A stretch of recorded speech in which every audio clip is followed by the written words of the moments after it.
টিনাকে যখন বন্ধুবান্ধব মিলে দেখতে যাই তখন স্বাভাবিক মনে হয়েছিল, কিন্তু আজ বিয়ের ছাদনার তলায় বেশ অস্বাভাবিক মনে হচ্ছে মারাত্মক ভয় রয়েছে। নইলে কেউ ভয় দেখিয়েছে, ওর ভয় থেকে আমার ভয় করছে। বিয়ের মাঝে শিশু করার নাম করে না পালিয়ে যায়। দেখা গেল ছেলে ফিট করাই আছে, সে ওয়েট করছে অন্ধকারের কোনো গলিতে, নয়তো রাস্তায় দাঁড়িয়ে আছে বাইক স্টার্ট করে। গতকালও ফোনে বেশ ভালোই কথা বলেছে, হেসেছে, সেজে গুজে কখন যাব জিজ্ঞাসা করেছে, কি কি মেনু হচ্ছে বিস্তারিত জানিয়েছে। মাসির মেয়ে কাকার ছেলেরা বাইরের দেশ থেকে এসেছে, সে খবরও দিতে ভোলেনি। অথচ আজ একটিও কথা বলছে না। ক্যামেরাম্যান বারবার হাসতে বলছে, শুনছে না। এমন ভাব করছে যেন এক্ষুনি কেউ খুন করতে আসবে, এতটাই আতঙ্কিত। অনেকক্ষণ চেষ্টা করে চিমটি কেটে সাড়া না পেয়ে নিশ্চিত হলাম ফাঁক পেলেই ফুরুত হবে। আর অর্ধেক বিয়ে ফেলে যদি পালায়, হয়েই গেল। টাকা পয়সা যা যাবার তা তো গেছেই, সম্মানটাও এবার নিশ্চিত যাবে। রক্ষে তেমন কিছু করলো না, কোনো মতে বিয়েটা মিটল। ওকে নিয়ে সকালে বাড়ি ফিরছি, বরযাত্রীরা ফিরে গেছে, আত্মীয় স্বজনরা কেউ কেউ ঘুমোতে লেগেছে। আগামীকাল বৌভাত, চারিদিকে হইচই, হাসি ঠাট্টা, রঙ্গ তামাশা। অথচ তৃণার চোখে সেই ভয়ের চিহ্ন, সর্বক্ষণ কেমন মনমরা। মা অন্তত 3বার কারণ জিজ্ঞাসা করেছে।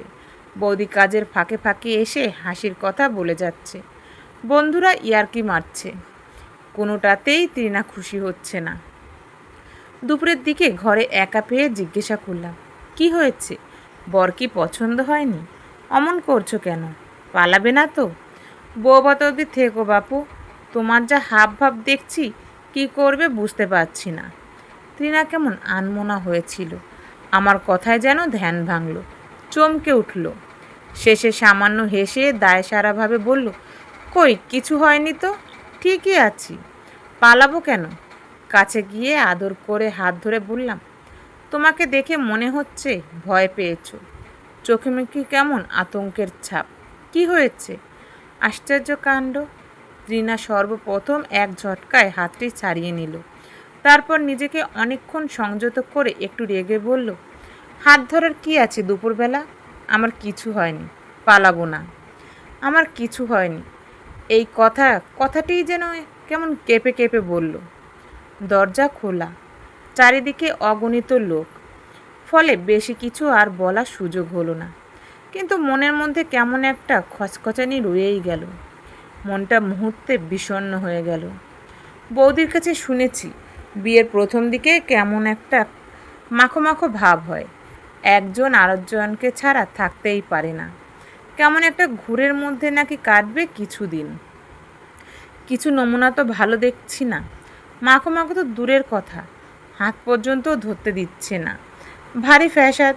বিকেলের দিকে আমার ঘরে দেখি এলোমেলো লেপ তোষকের মধ্যে কেমন ঘুমিয়ে আছে, বালিশটা পর্যন্ত মাথায় দেয়নি।